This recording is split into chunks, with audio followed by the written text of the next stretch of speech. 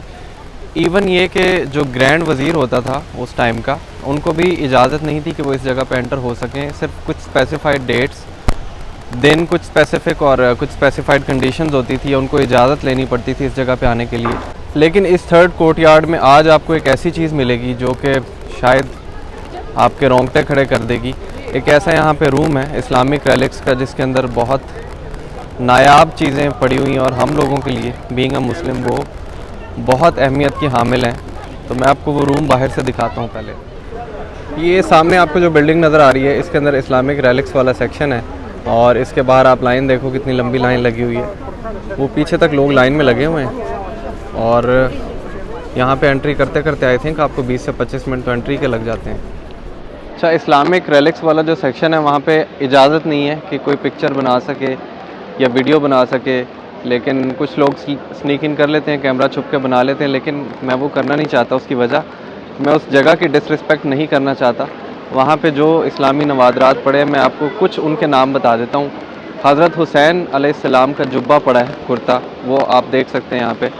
हज़रत फ़ातिमा का जुब्बा पड़ा है।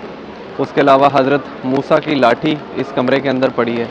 हज़रत अली की तलवार और कुछ दीगर सहाबा कराम की तलवारें भी पड़ी हैं और हुजूर सल्लल्लाहु अलैहि वसल्लम के कुछ नवादरात इस कमरे में पड़े हैं और काफ़ी चीज़ें हैं। मैं सबके नाम ऑफ कोर्स नहीं पॉइंट आउट कर सकता, लेकिन आप अगर यहाँ पे आएँ तो शायद ये एक ऐसा कमरा है जिसके अंदर जाने से आपके ऊपर एक ऐसी हैबत और कैफियत तारी होती है कि जो शायद आपकी ज़िंदगी भी बदल सकता है। तो आउट ऑफ रिस्पेक्ट मैंने अंदर कोई पिक्चर या वीडियो नहीं बनाई, बट आप जब यहाँ पे आएँ तो आप ये मिस नहीं करें। आप पूरा पैलेस ना देखो, वो एक तरफ है, लेकिन ये रूम आपको लाजमी देखना चाहिए। तो तीसरे कोर्ट यार्ड के बाद यहाँ से चौथा कोर्ट यार्ड यहीं से शुरू हो जाता है। एक्चुअली ये थर्ड का ही पार्ट है, लेकिन जो मॉडर्न स्कॉलर्स थे और जो हिस्टोरियंस थे इन्होंने इसको डिस्टिंग्विश करके फोर्थ कोर्ट यार्ड का नाम दिया है। तो थर्ड कोर्ट यार्ड की एंट्री जो कि गेट ऑफ फेलिसिटी था, उसको फ़ारसी में बाबु सादत कहते हैं। और ये जो आप देख रहे हो ये फोर्थ कोर्ट यार्ड की एंट्री हो रही है और इसको सोफ़ा हुमायूं कहा जाता था।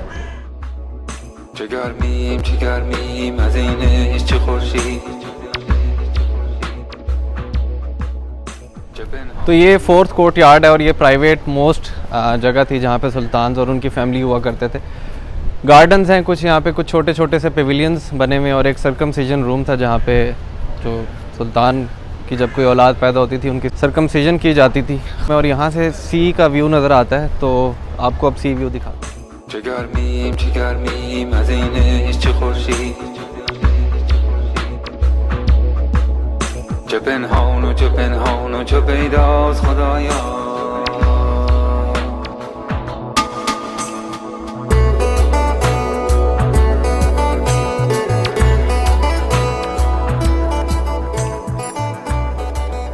तो यहाँ पे ख़त्म हो जाता है जनाब तोपकापी पैलेस, जहाँ से आपको सी व्यू नज़र आना शुरू हो जाता है। और यहीं से आपको नीचे शहर की जो पुरानी फसील होती थी, इस्तांबुल के चारों तरफ एक फसील हुआ करती थी, चार दीवारी हुआ करती थी, उसका बहुत कम पार्ट है जो कि आज देखने को मिलता है, लेकिन उसके रिमेन्स आपको यहाँ से देखने में नज़र आते हैं। तो तोपकापी पैलेस अगेन मैं बताऊँगा कि पहला पैलेस था जब ऑटोमन्स आ गए थे इस्तांबुल में, फ़तह कर लिया था उन्होंने 1453 में।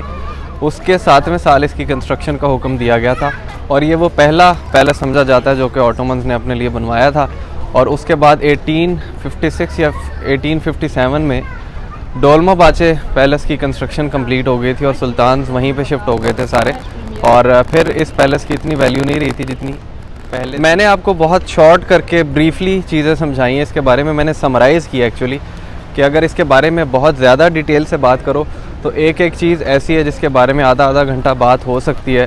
तो ऑफ़ कोर्स जो चीज़ आप ख़ुद से विज़िट करें, फ़िज़िकली विज़िट करें, एक गाइडेड टूर लें, उसमें जो चीज़ आपको डिटेल से बताई जा सकती है वो किसी एक वीडियो में नहीं बताई जा सकती। लेकिन आई थिंक मैंने ज़्यादातर हिस्सा कवर कर दिया है, छोटी छोटी बारीकियों में मैं नहीं गया, लेकिन ओवरऑल मैंने आपको एक आइडिया दे दिया है कि ऑटोमन्स कौन थे। उन्होंने जो कोर्ट यार्ड्स में डिवाइड करके पैलेस बनाया था वो कोर्ट यार्ड्स मैंने आपको दिखा दिए, और कुछ उसके अलावा जो एक्स्ट्रा इन्फॉर्मेशन मेरे माइंड में आती गई वो मैं आपको बताता गया हूँ। आई होप कि आपको ये पसंद आई होगी वीडियो। तो ये मेरी जर्नी का इख्तिताम है, ये मैं आखिरी वीडियो इस टूर में बना रहा हूँ। तो अगेन आई होप कि यू लाइक इट, और मिलते हैं नई सीरीज़ में, आपसे जल्दी मुलाकात होगी इंशाल्लाह। अल्लाह हाफ़िज़।